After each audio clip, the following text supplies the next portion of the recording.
जय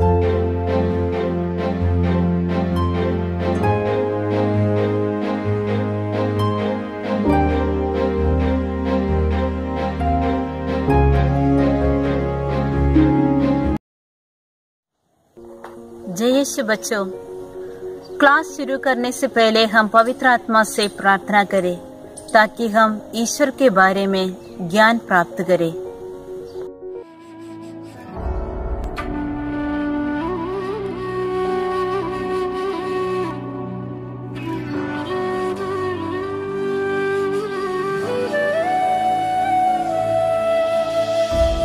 करता हूँ मैं समर्पण,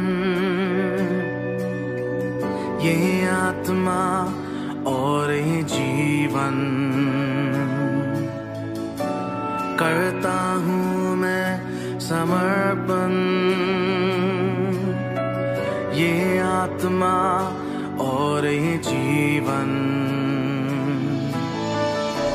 हाथों को उठा के मैं घुटनों पे आ रहा हूँ, शीश को झुका के मैं दिल से कह रहा हूँ, पवित्र आत्मा, पवित्र आत्मा, पवित्र आत्मा, पवित्र आत्मा।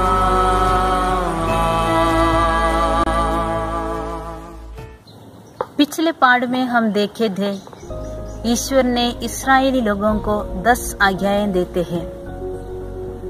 इस्राएली लोग ईश्वर की आज्ञाओं का पालन करने के लिए वादा किया था, लेकिन जब मूसा पर्वत के ऊपर से लौटे, उन्होंने क्या देखा? इस्राएली लोग सोने के एक बछड़े का मूर्ति बनाकर उनके चारों ओर नृत्य करते हुए आराधना करते हैं। ईश्वर की पहला आज्ञा का उल्लंघन उसने ऐसे ही किया था, मूर्ति पूजा द्वारा। पहले आगे क्या होता है बच्चों? मैं तुम्हारा प्रभु ईश्वर हूँ और मेरे सिवा तुम्हारा कोई ईश्वर नहीं होना।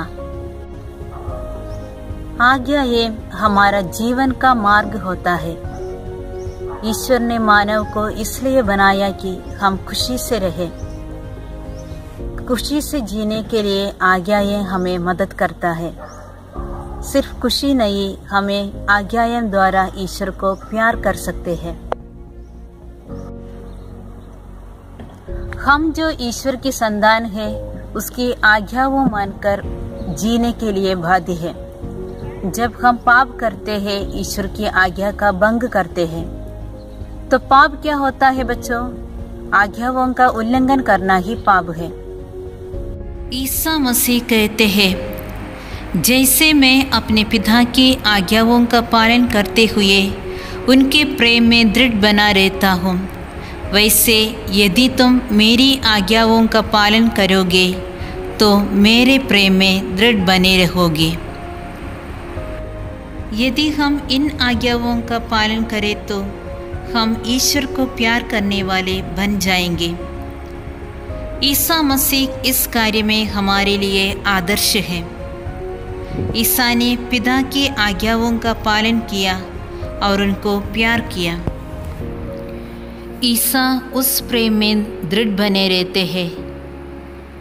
ईसा की जैसे यदि हम भी ईश्वर की आज्ञाओं को मान के जिएंगे तो ईश्वर के प्यार करने वाले बन जाएंगे। हम पिछले पाठ में सीखे थे, इन 10 आज्ञाओं को 2 आज्ञाओं में संग्रहित कर सकता है। वे कौन से हैं बच्चों? सबसे पहले, तुम अपने प्रभु ईश्वर को सारे हृदय, सारी आत्मा और सारी बुद्धि से प्यार करो और अपने पड़ोसी को अपने समान प्यार करो, यानी ईश्वर का प्रेम और मातृ प्रेम। इन 2 पटरियों से होकर ही स्वर्ग राज्य लक्ष्य बनाकर अपना जीवन की यात्रा आगे बढ़ाना है। ईश्वर की आज्ञाओं का उल्लंघन करने की दुष्प्रेरणाएं आ सकती है। उन दुष्प्रेरणाओं को प्रलोभन कहते हैं। आदम और हेवा को शैतान ने प्रलोभित किया। वही शैतान हमें भी प्रलोभित करता है। बुरी इच्छा, बुरी संगति, गलत प्रभाव इत्यादि। वे हमारे जीवन को पाप की ओर ले जाते हैं। इसलिए हमें उनका विरोध करके उनको हराना चाहिए। शैतान ने ईसा को भी परीक्षा ली, परंतु ईसा ने उसके प्रलोभनों को हराया। प्रलोभनों को हराने का मार्ग ईसा ने हमें सिखाया है।